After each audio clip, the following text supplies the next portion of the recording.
some, news of necessity of what is like a response of what was happening in the People's Democratic Party. The dumping of the PDP by the former governor of Anambra State, Mr. Peter Obi, was a news that a lot of people were talking about. And today, since declared that he has moved to the Labour Party. Tonight, I'm being joined by the former governor of Anambra State and the frontline presidential aspirant, Mr. Peter Obi. Thank you so much for joining us tonight. Thank you, Segun, for having me. It was a shocker to a lot of your supporters. We thought, you might see this true. What was the real reason behind your leaving the PDP? Well, let me correct the first impression. He said it's about dumping them. I didn't dump any party. It's the PDP party is like an association. You have freedom of association. You have freedom to go in, freedom to go out. It's a relationship thing. And when you go into a relationship in an association, you go in there for a reason. And if you feel that maybe the activities that you go on is at variance with your own person and your principles, the only thing you can do is to quietly and decently leave the place. And that's what I did. You could see my write-up to the chairman of the party.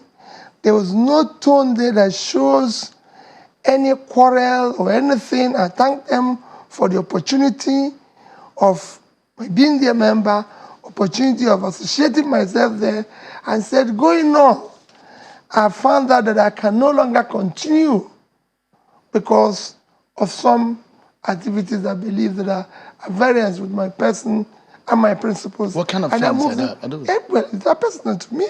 Okay. Quite frankly, there's nothing. It's just like I always tell people, the process through which you get into arrive at any destination, especially when it comes to seeking a public office, is as fundamental as what you do thereafter. So for me, I want to be able to follow a process that I believe in. Some people will tell you, do anything, when you get there, you can correct it. No, I don't believe in that. The process must be same as what I do thereafter. As a politician, I have campaigned, I've gone around the country, I've done what I'm supposed to do, presented myself to the people, and if I find out there's other things I might not be able to be part of, I decently withdrew myself. There was no issue. You know the reason why I'm asking this question? I mean, one is curious that just about the time you left, Senator Abaribe has left also. Well, everybody has his own reason for leaving. You think things are going wrong in the PDP? No, I don't think so. Everybody, like I said, it's an association. Now people are living, they're living everywhere, you know. It's an association. You have right to go in, you have right to go out. There's nothing wrong there. Does it call to question from what your friend said yesterday, Governor Yinsom Wike said about, you leaving the party and coming back, you've gone around the country, and now, on what platform will you now say you want to, you've gone on the platform of the PDP to campaign, to go around and consult the delegates of the PDP. Does that call to question your own loyalty as a party person? I don't understand. Can you be clear on what he said? He said Governor Yinsom Wike called your loyalty to question to the PDP. What I don't remember what I like to question. I came into a system, and I was part of that system. I stayed there throughout the years I was in PDP. Nobody can question my loyalty to the party. I participated in everything, and when I'm going out, I didn't go out in a cross situation. I did it so decently because I have right to do so. Did you probably think that you may not get the ticket of the party? Not at all, not at all, not at all. I'm not desperate to be president. Not am I desperate to be anything. I'm desperate to see Nigeria work, especially for the youths of this country. You don't think that PDP is the right vehicle for you to achieve that? No. It's like I said, I've left. I've moved on, to where I think the process might allow me. It's not about, I keep saying, it's not about winning or losing. I would rather lose doing the right thing than win doing the wrong thing. My politics have been consistent in character and integrity throughout the time I started. And you can go and check. This is not the first time I left PDP, if you don't know. In 2002, when I started this politics, I was a member of PDP. Go and read what Olisametu wrote. I went to one meeting and I wanted to contribute, and people said, no, you can't contribute. No, I quite left them. I went to APCA because I said, if I'm in a system where freedom of contribution is not allowed, I went to APCA, campaigned, won the election, somebody else was declared. I didn't quarrel. I went to court.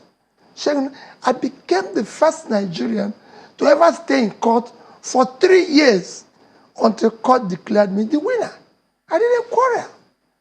Same thing is what you see in that consistency I'm saying. When I became governor, 6 months after, I was impeached. I didn't quarrel with those who impeached me. I went to court. Eventually, the court brought me back. I became the first Nigerian to come back from impeachment as a governor. Of course, less than 1 year after that, election was conducted when my tenure was just about 1 year. INEC conducted the election, declared somebody as winner, he became governor. I didn't quarrel. I went to court again. And all through to Supreme Court, I won. That is why you have staggered election in Nigeria today. It was because of me. I became the first person to set that example. This very move that you've made, how painful is it for you? This isn't painful. Because you've gone around as a flag, seeking the flag of the PDP. Now you have to abandon that. It's like a project that you've seen to almost 95%, no, and you abandoned and you left. There's nothing painful in my life. My late mother taught me never, always be glad for an experience. No matter what it costs you. So what informed the choice of Labour Party? Well, if you look at what I've been saying, you mentioned something. Can I go back to the question you asked earlier about comments of Governor Wike yesterday? There's something he talked about. When he was talking, the one I think he mentioned was when he talked about issue of integrity. He said that even my going questions my integrity. I don't know how that was came in, but I think when we talk about integrity, we should talk about the integrity in management of public resources. That is what we should be talking about in this country. And when such things are mentioned about me, I feel maybe there's something missing somehow. So go and check my record as the governor. I was impeached for 3 reasons. 1, my office had a approved budget to be renovated for 298 million naira. I renovated everything with 43,200,000.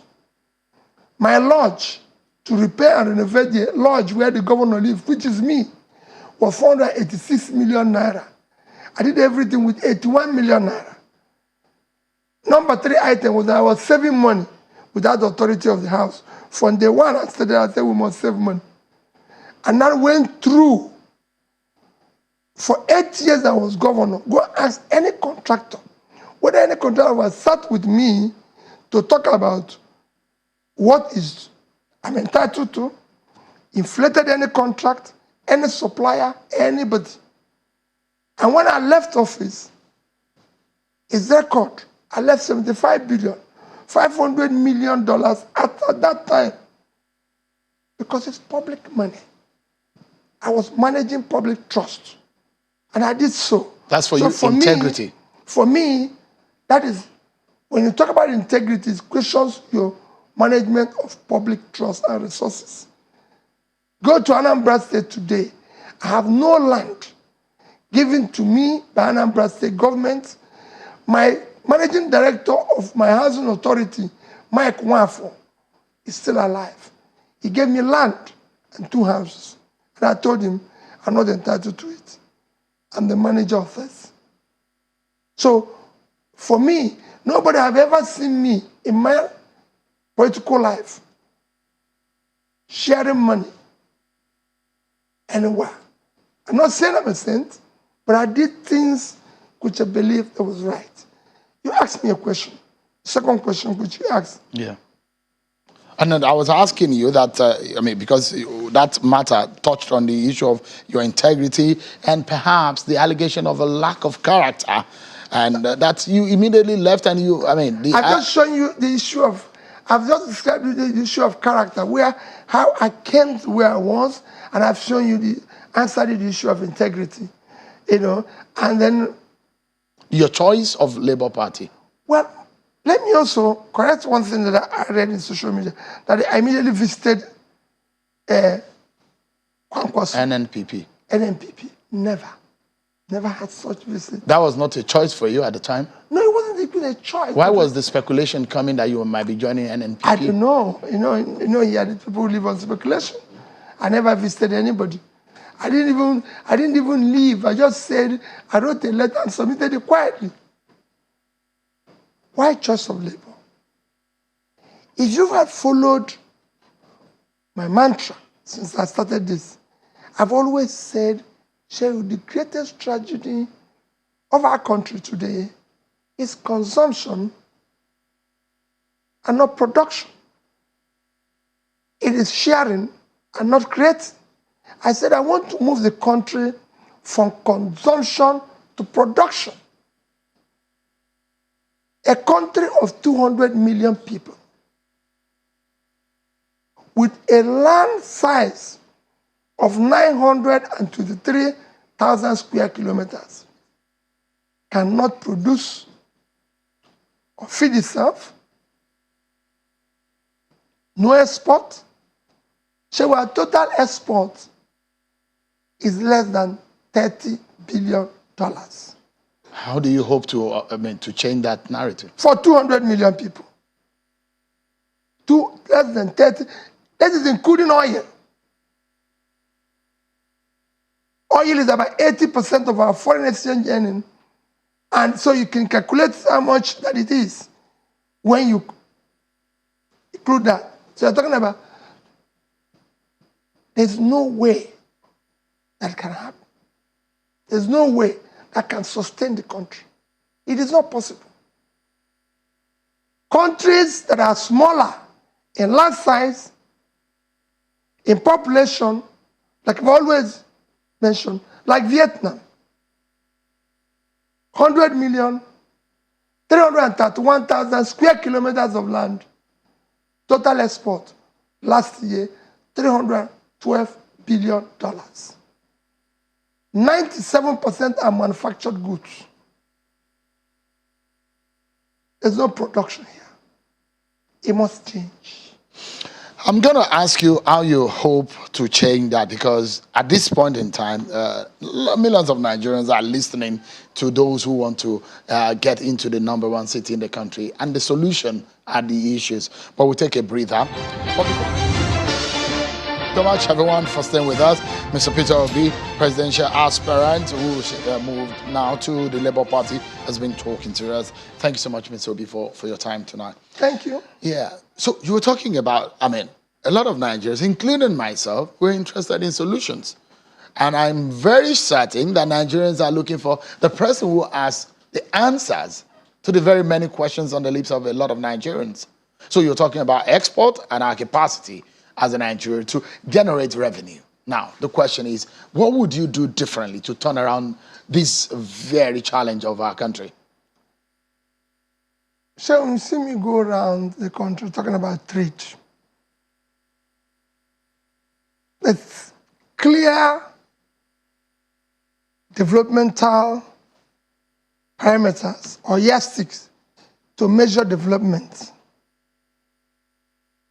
If you go through #1, which are there for everybody to see, is issue of human development index.